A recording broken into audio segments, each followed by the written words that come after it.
welcome back, Becki. Becki, you're on the podcast, like, I think season 1, when we were talking to brides. And you were like, here's how to stay hydrated before your wedding day. Yes. Yeah. We had a Happy Healthy Brides. That's right. Episode, and how to avoid like the rush dieting or whatever. So we have a different topic today for a different audience, but I'm really happy that you're back because I love learning from you. And when I was sending my questions, I'm like, oh yeah, I want to know this. So what our listeners may not know is that you spoke in our membership a couple months ago about this topic, and it was such a great training, and I had some really great feedback. So I was like, I feel like a wider audience needs to hear some of the basics about like holistic care as a business owner. We tend to forget, to feed ourselves and stretch and do all those things when we're running a business. So absolutely. Yes. But first, let's talk about this greenhouse situation behind you. It's so cute. So this is my happy place. My husband reworked this. They called it an old canning shed when we moved in, but he redid this greenhouse for me. And so I've got my standing desk out here and I get to work out with my plants whenever I can. What's growing behind you?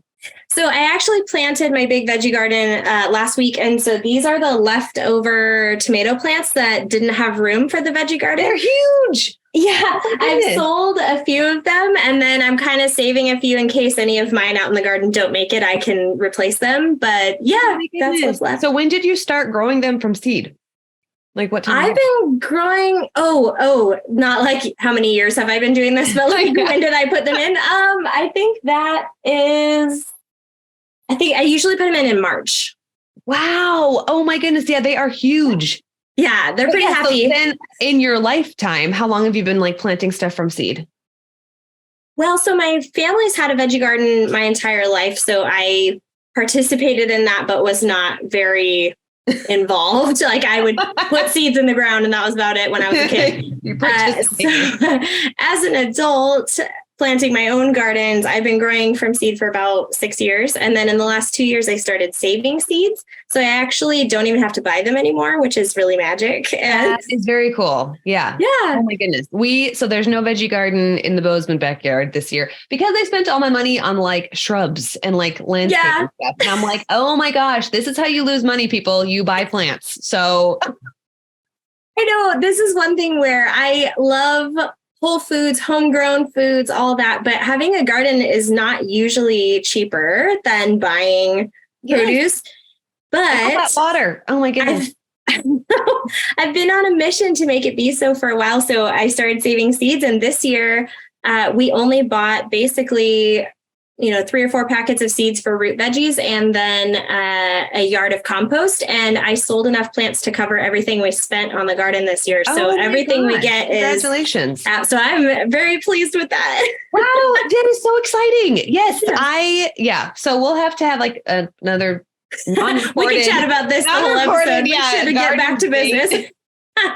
But last year I had this little veggie garden and it was like really pathetic and I watered it every day basically to feed our local deer population, so I was like, okay, it was like just snacks for the deer. I think we got like half a carrot. I did get cucumbers, but so I was like, this summer, I'm not going to do it. But looking at your greenhouse, I'm thinking, I wonder if I can start stuff in my chicken coop because we use that same like corrugated plastic, whatever.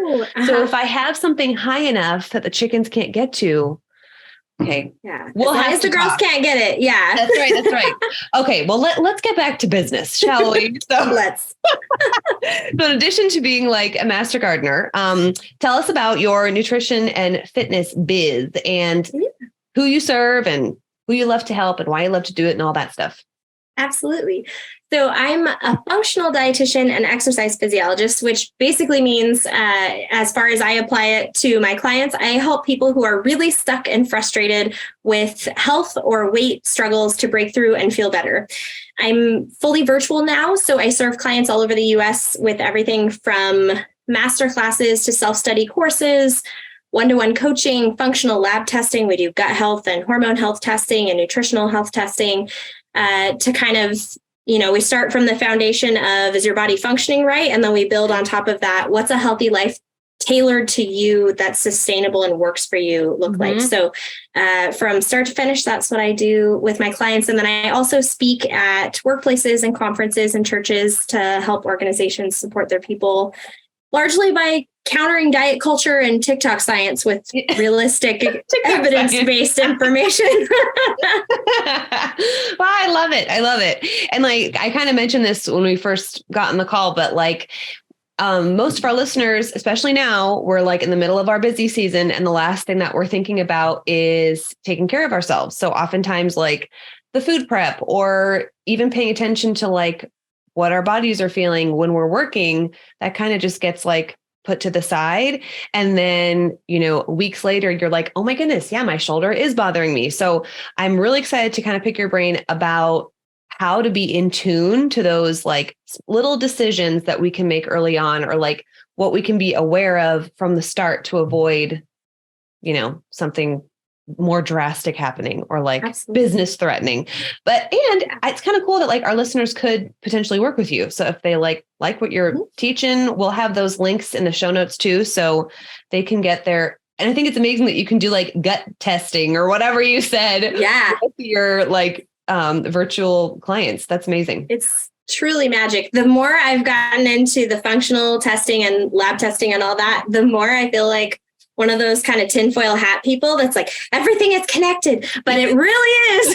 And the body, like hormones are connected to your gut, are connected to your brain function, are like everything. So it's a really cool thing that I've added in the last year to be able to add this extra step for people who are really stuck and their bodies just aren't working the way they should. We can actually go find answers and fix it. So it's been truly awesome. And I love that aspect. Yeah. Yeah. I'm really excited for you. And like kind of as on the friendship side of things, I've loved seeing that part of your business flourish, because as long as I've known you, you've been really passionate about like anti-diet culture and like just helping like people feel strong and healthy, like as a lifestyle instead of, hopping on the fads. So I'm really excited for this phase of your biz.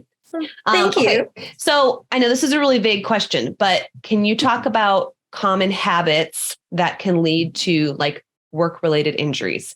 Obviously, we're talking to seamstresses, so you can think about, our position hunched over the machine and and over our laptops and things like that as you address this. Yes, absolutely. So if we're keeping it like kind of vague umbrella, and then we'll bring it back to seamstresses, but the biggest enemy for workplace injury or any kind of overuse injury is repetition without variety. So when you have a job, it often requires repetitive movements, whether that's typing or certain types of lifting, or like in the case of seamstresses, repetitive angles of the wrists in like, say, pinning and hemming, or the way you feed your fabric through a machine. Yes. It's a very likely we all have kind of taken the path of least resistance, found the angle that feels best and that works for us, and then you use it over and over and over and over again without variety. So that's where we can get into trouble. And it doesn't mean that the way you do your work has to change. It means that we want to add in variety to your joints, to your movements throughout the day, to kind of counter and balance the movements that you're doing over and over and over and over again as part of your job. Yeah. So learn new ways of doing these things. Because and like my lining, when I'm doing all my lining hems, it's like my hand ends up being like this. And I'm like, why am I doing this? It just is like all twisted. And it's like, okay, gotta take a deep breath and stretch it out. But it is quick. And that's exactly it. You find that, whether the position is awkward or not, or feels uncomfortable or not, you're still putting your wrist or your fingers or whatever in that exact position over and over again. So it's important to kind of add in movements for joints and muscles. And oddly enough, this is something we don't think about a lot, but it also includes like the muscles around your eyes and all through your neck and spine. So if you're always looking at something that's straight in front of you or just down in front of you, that's only 3 or 4 feet away, you're not really working all the muscles around your eyes to, like, say, look out in the distance or off to the side. So there's even eye movements you can incorporate to, like, look side to side, up and down, and then look outside to get some distance and, like, work those muscles too. Wow. Yeah. Yeah, that's mind blowing. Yeah. Because it's like, okay, you go from like looking at your, work, and then you go home and you look at the TV, or like you read a book, or you look at, your phone or something. And it's like, I'm looking out the window now because I'm like, I gotta stretch my eyes. I didn't even think that was like a thing to consider, but oh my goodness, that makes so much sense though. Mm-hmm. I know they've actually done studies. It's really interesting about people who go outside more often. I think this one was done in kids, but kids who spend more time outside, they tend to have better vision, long distance vision than people who are inside all the time. Because when you're inside, the farthest away you can look from yourself is the farthest wall, right? But when you're outside, I'm looking out at a hill probably a mile away. And so you're not asking your eyes to do that kind of focusing. So the more you use it, the more you can preserve that kind of function. Yeah. Wow. Okay. That's amazing. So, okay. Everybody think about all the muscles that you're using when you're sewing, including your eyeballs, and adding just opposite movements, right? Essentially. Yeah, opposite and just variety. So in the case of like your the way you pin or hem or feeding something through your machine, if you're kind of locking your wrists into a certain angle, just making sure that you rotate them, stretch them back, stretch them forward, stretch them side to side. Occasionally, ideally it'd be, a couple times a day, but as often as you remember, really, if it's less than that. But just to give that variety and that range of motion and movement, stretch the muscles that get tight in those angles, and just kind of loosen things up. Yeah. Because I imagine like, okay, every once in a while you hear people like sewing through their finger or whatever. But I think our injuries would be these like slow but deadly, patterns or habits that we don't even realize are harming ourselves until like, really farther down the road. So like, if we're not feeling it now, because like I said, I can think of the things that I'm doing that I'm like, oh yeah, by the end of the day, it's like, that feels icky. But what about these things that we're not feeling? You know what I'm saying? Absolutely. Yeah. And I think that the thing that helps most is to commit like 1 or 2 kind of typical work days to keep a movement inventory. And so you're kind of tracking throughout your day and how much of my day am I spending typing on a computer? How much am I spending? Sorry, I'm writing this down. Movement inventory. Okay. I love it. So you're essentially like tracking your hours doing specific activities. And you only have to do this for a day or 2 to get a pretty good idea. And most of us could pull this out of our heads, but sometimes surprises come up when we actually track because we forget about certain positions or movements. Yes, yeah. So just for a day or 2 tracking, how much time did I spend at my computer doing typing movements? How much time did I spend looking down at fabric? How much time did I spend doing my pinning and hemming? And it's really annoying to track this stuff, but that's why we only do it for a day or 2. But then you get a pretty good idea, throughout the day. Oh my gosh, I'm spending 45 minutes with my wrist in this weird position, or I'm spending 5 hours looking down and my neck is hanging and holding my head for 5 hours. So it really gives you a good start to know, okay, whatever position that I'm finding myself in for work all the time, that's what I know I need to counter with my kind of intentional movement.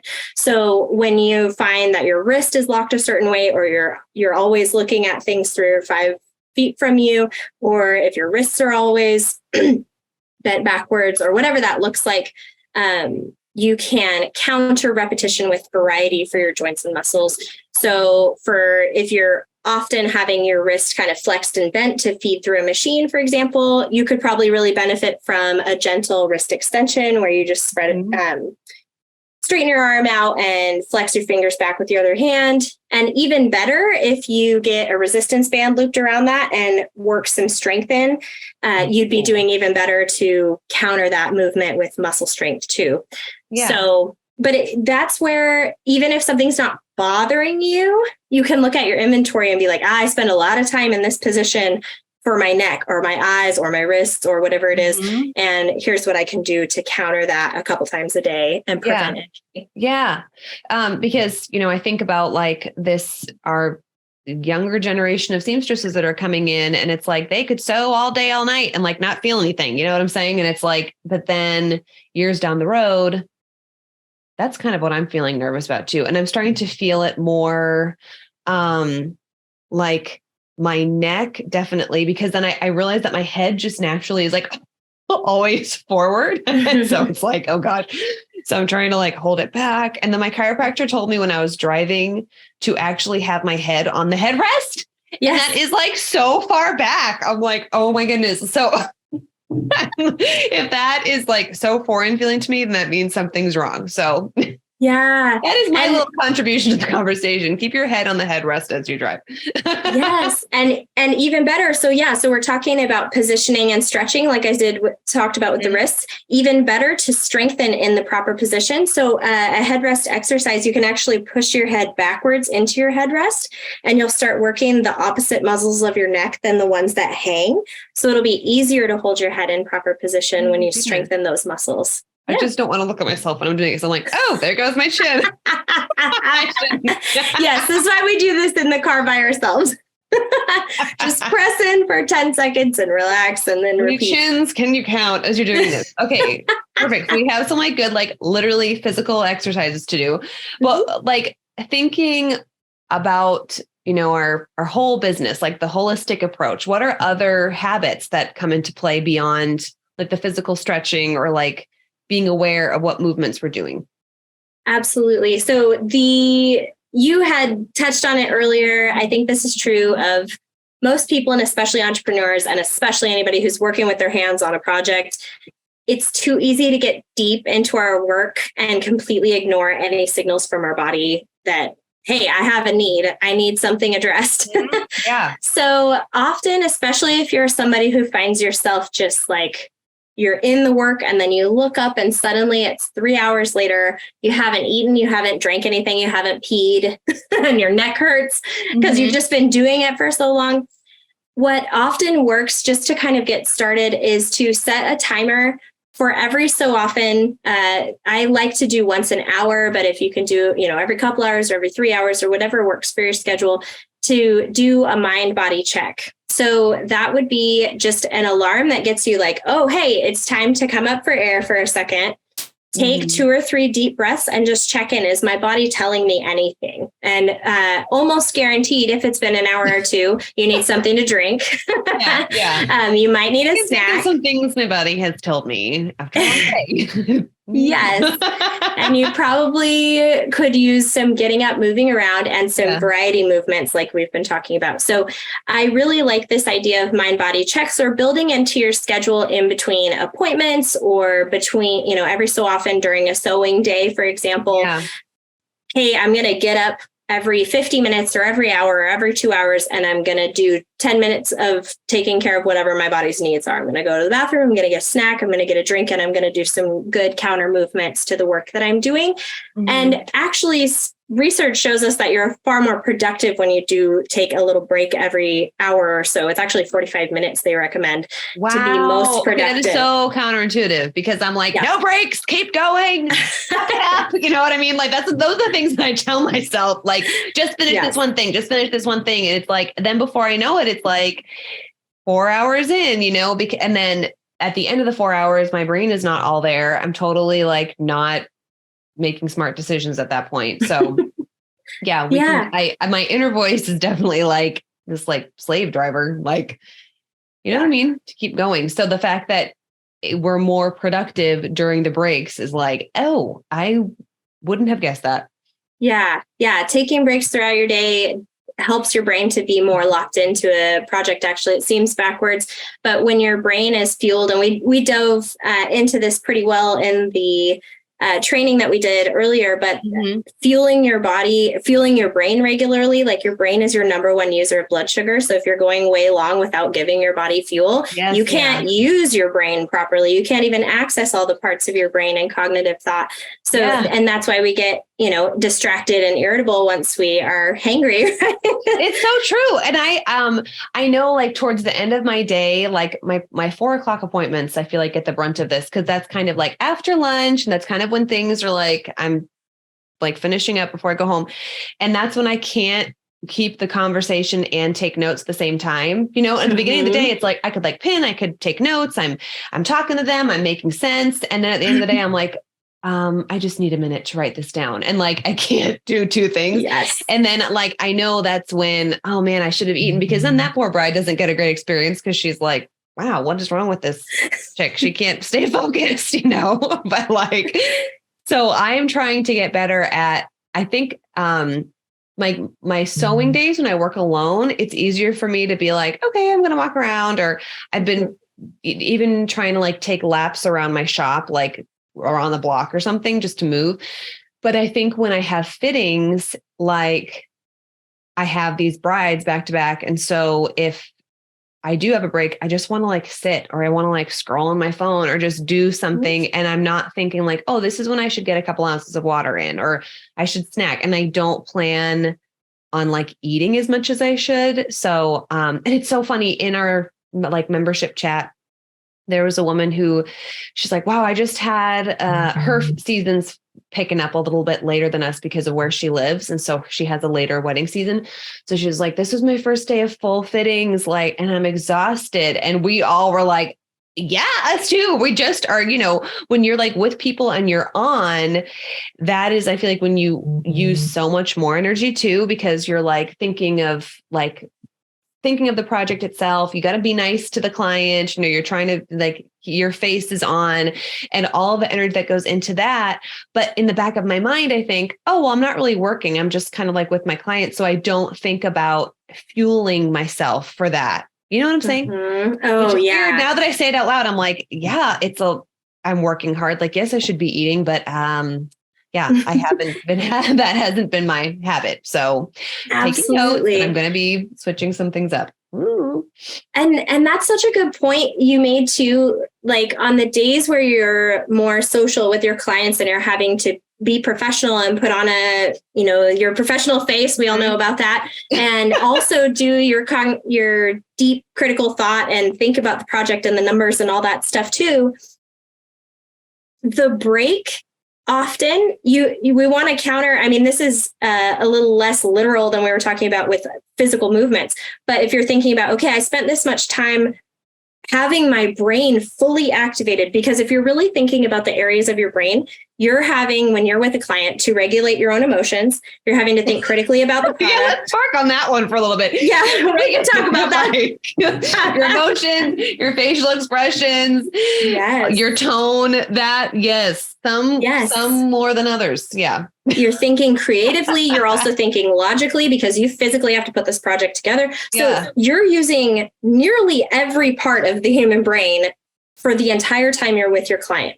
Now, when you're sitting by yourself in front of your sewing machine, you've already tracked the numbers, you've already done that, and you've sewn things 1,000 times before. You don't really have to use your brain. So if we're thinking about variety in your day, it makes total sense that you'd want a brainless break on your social day with clients. And then maybe on a day where you're sewing, you're like, I'm going to get up, I'm going to walk around, I'm going to move. Maybe I'm going to use my brain somehow, because that's different from what you've just been doing. Either which way, you need to hydrate probably, but you probably need a snack.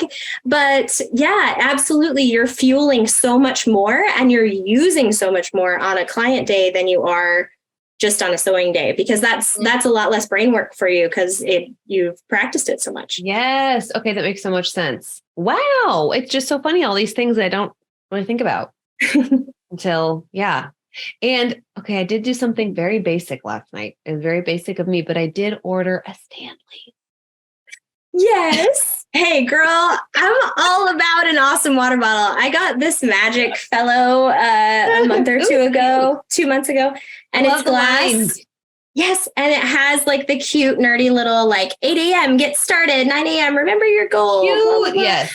But I also love the one-handed pop open, but then it's got the lock on it. Anyway, it's like all the perfect things. And I am 1,000% for, if you have a little quirk about having like the perfect water bottle and it's going to get you to hydrate. I actually had a conversation with a client once where she's like, I need you to help me, because her and her husband were having like one of those silly little arguments about whether she needs like a new water bottle with new stickers on it every like 6 or 12 months or so.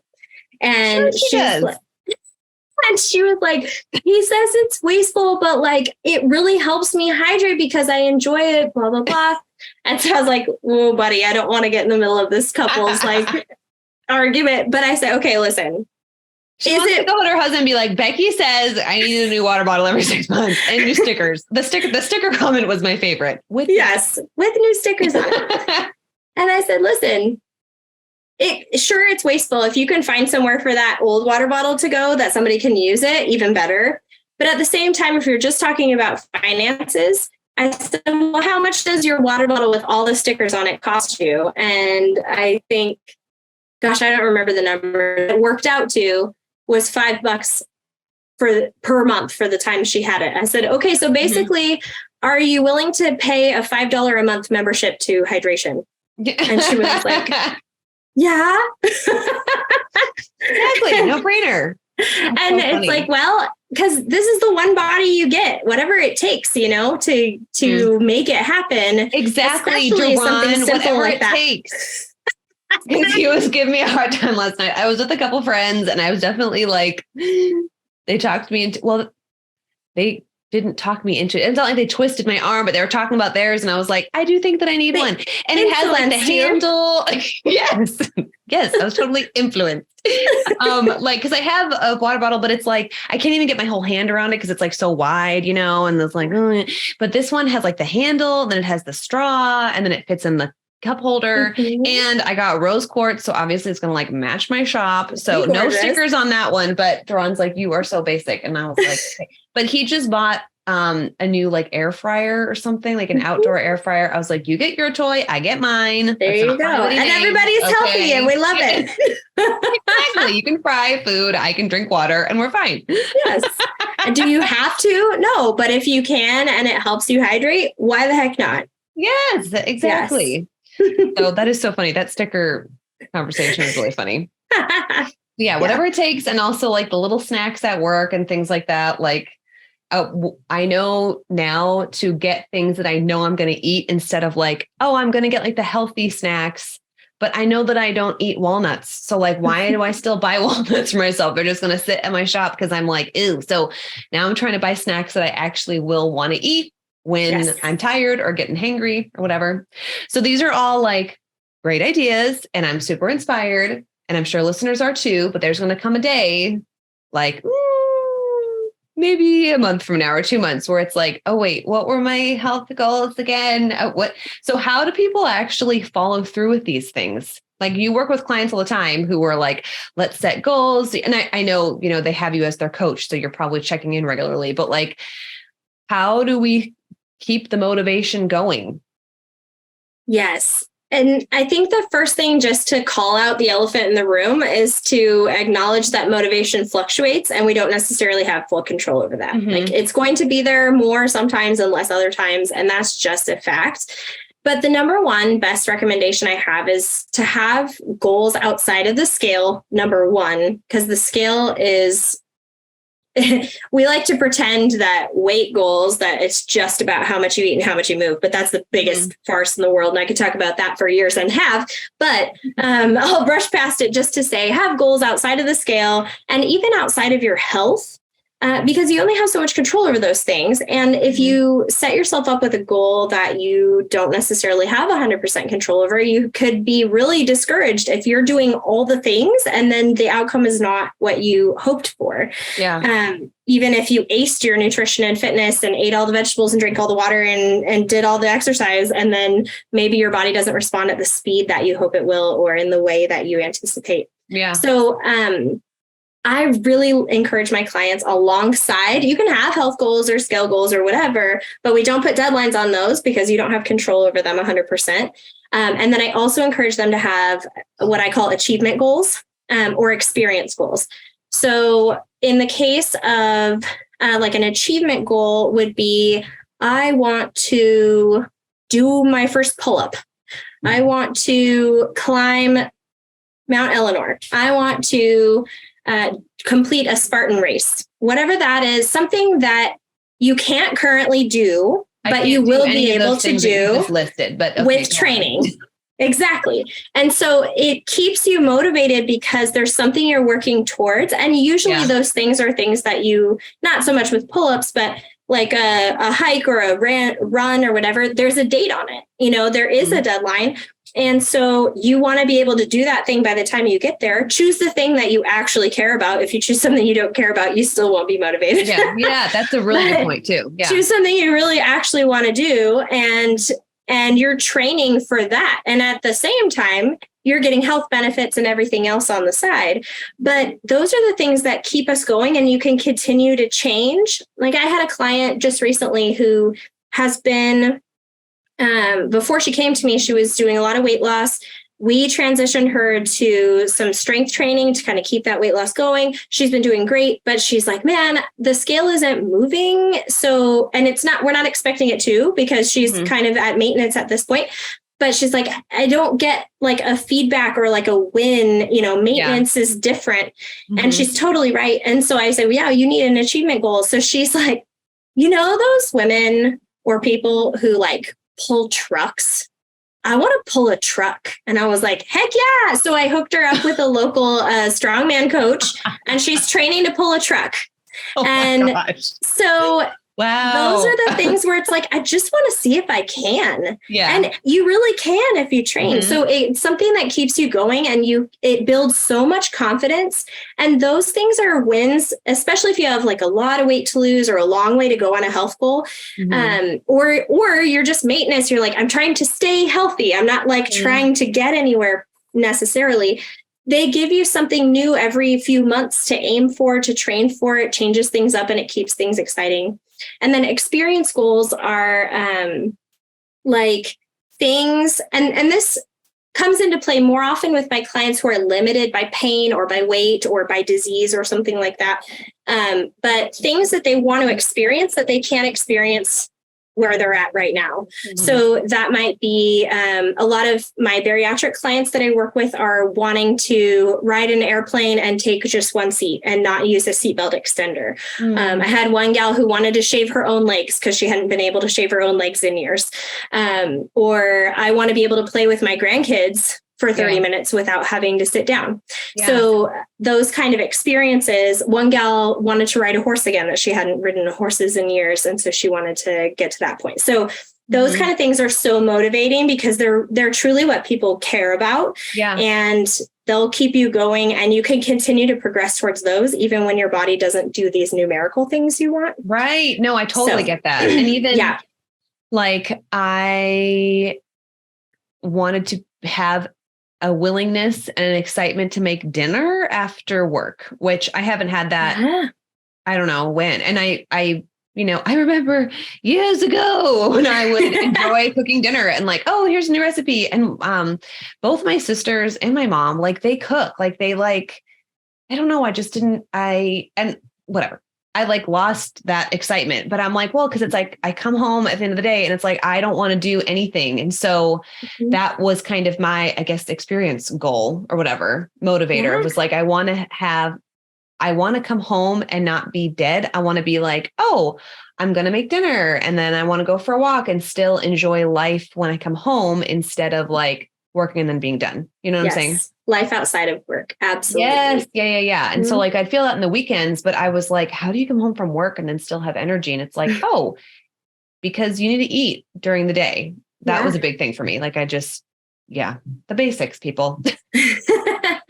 I know. And we often don't think about food as fuel. I think so much of the message that we get is how to not overeat, which I think is valid for some people. And there's a lot more people out there under eating than we realize. When I started coaching and talking with people one-on-one, and especially people who honestly, culturally, society-wise, we kind of just assume if people carry extra weight, they eat too much. And I was really surprised as a young dietitian, graduating from college when you know everyting, starting to work. Experience, but you can, rattle off all these quotes. Like I know everything. But I was so shocked to realize that probably about half of my clients who are trying to lose weight were actually under eating, and that's why they were stuck and not overeating. Mm-hmm. And so that's a huge part of my coaching now, is that so many of us, the message was just, we need to eat less. But so many of us are actually holding ourselves back in quality of life, performance,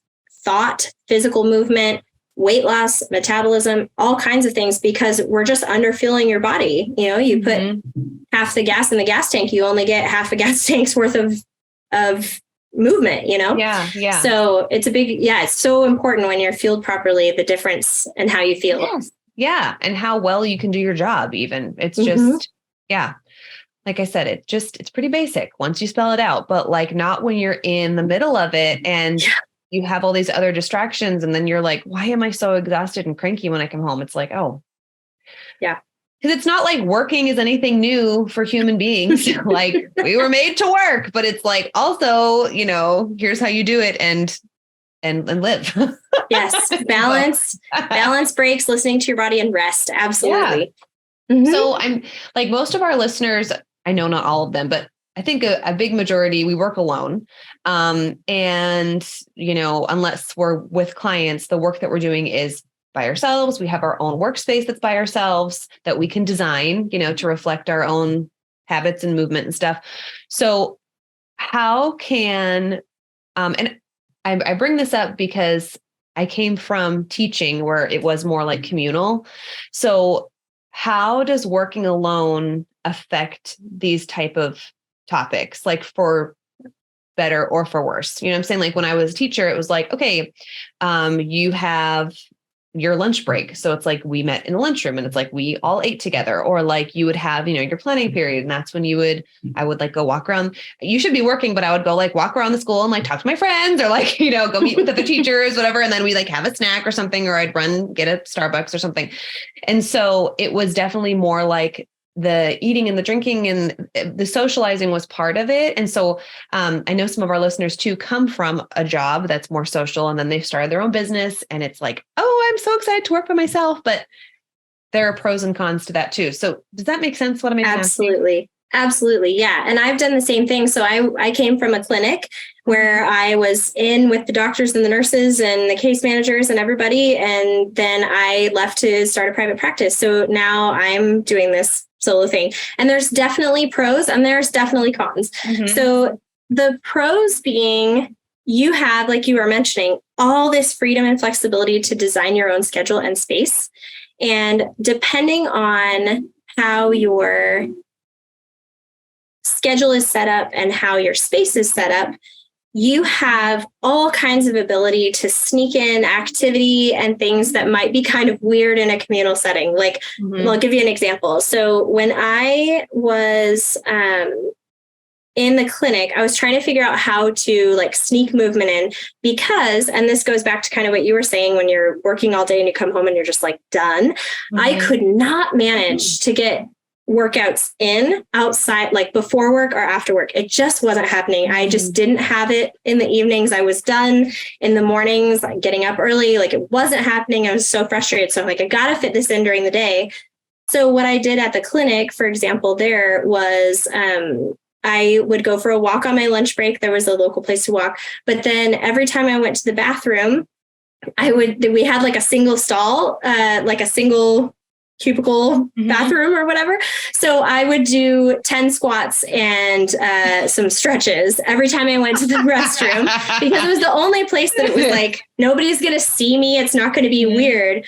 The beauty of working by yourself is you can build that in between clients. If you want to do 5 jumping jacks and 5 squats, nobody's going to look at you sideways because it's just you in your studio, most of the time. So that kind of thing gives you all the freedom in the world. And then also one of the cons is the freedom that you have because you're the only accountability for yourself. So it's way too easy, like we've been talking about, to ignore your body's needs, to not pay attention, to never come up for air because you're not even getting those natural interruptions of a coworker stopping by and saying, hey, how's your day? And you just kind of come out of your work for a second and then you think about something else. So we have to kind of take that responsibility on as solo workers of I need to check in with myself. I need to take a moment, a brain break, and listen, hydrate, whatever. But you have so much flexibility to implement movement or whatever in ways that's not going to be weird because you have other people floating around. Mm-hmm. Yeah. But if you really struggle with accountability, I love doing, whereas I used to have a coworker that I would walk with on my lunch breaks, and that just helped me like get out there, even if I didn't feel like it, because I wanted to go chat with her. Mm-hmm. So as a solo entrepreneur, if you can find another solopreneur or some other friend that even you can call on the phone who isn't nearby you, they're like, hey, we have our lunchtime call, and this is when we both go outside and walk. You can kind of figure out how to leverage that accountability in the social accountability piece as it benefits you. Mm-hmm. And then you also have the flexibility to leave it behind where it's not beneficial. Yeah. So we take on more responsibility when we're on our own, but we also have so much more freedom. That's the beauty of entrepreneurship. Yes. Yeah. That I like how you said that, the balance of the responsibility and the freedom, and just, mm-hmm. Remembering like, yeah, you can change things to, oh, look at you as you take a sip out of your water bottle. We have the freedom to like make the changes, or if it's not, just take a step back and think of what's working, what's not working. So I think this will be super helpful for listeners. And I know that I'm like, oh, I got to go for my water bottle. Okay. Yay. I'm like, because I have another interview after this, but I'm like, oh, I'm going to have a little snack and drink some water and refuel, because I feel fine now. But I think like 45 minutes from now, I'm going to be like, oh, mm-hmm. Yeah, like deadpan. So you have membership, you have master classes, you have coaching. So how can our listeners work with you or learn more about what you have to offer? Absolutely. Yeah. So I have an Instagram and a Facebook page. They're both great ways to kind of check out my approach and see if I'm a good fit. Besides listening to me on a podcast, that's another great one, to kind of learn my philosophy. Because when you're working with a wellness coach, it's really important that you click. It's a lot like a therapist in a lot of ways. Yeah. So you really have to find the right fit. So I've been posting information on there. There's hundreds of posts, so you can really get a good feel for my approach and who I am and if I'm a good fit. So my Instagram is beckiparsons.rd.ep, and Becki is spelled Becki, not Y. And then my Facebook is Becki Parsons Nutrition and Fitness. So you can find me at either one of those. I also have a free download, which is pretty fun, of 85 healthy snack ideas. And you can get that at my website. That's beckiparsons.com. Mm-hmm. And if you go there and just wait for that annoying little pop-up that shows up after, 5 or 10 seconds of poking around, that's where you can sign up and get the 85 healthy snack ideas for free. So if you're from, like we've been talking about, getting ready to start your bio breaks, and you need some ideas of yummy snacks that you actually like and will actually eat, there's 85 of them there. So hopefully something on there is something one of them can work. Yes. And then great. The website is also where you can get all the information about masterclasses. I have pre-recorded masterclasses, or I teach a new masterclass every month. Functional lab testing with the gut health, the hormone health, micronutrient, vitamin, mineral testing, ongoing coaching for support and accountability, or to have me come speak to your workplace or group. That is so helpful. Thank you. And yeah, I'm a big fan of your approach. So I'm really excited to get this information out to the listeners. So thank you for your time. Awesome. Thank you for the tour of the greenhouse and the gardening inspo. So that'll be, anytime. I don't know how we can get that into like a seamstress theme, like gardening with seamstresses, but we can make we'll figure it out, you and me. That sounds great. Yes. Okay. Well, enjoy the sun today. And thanks so much for your time, Becki. Thanks. Bye.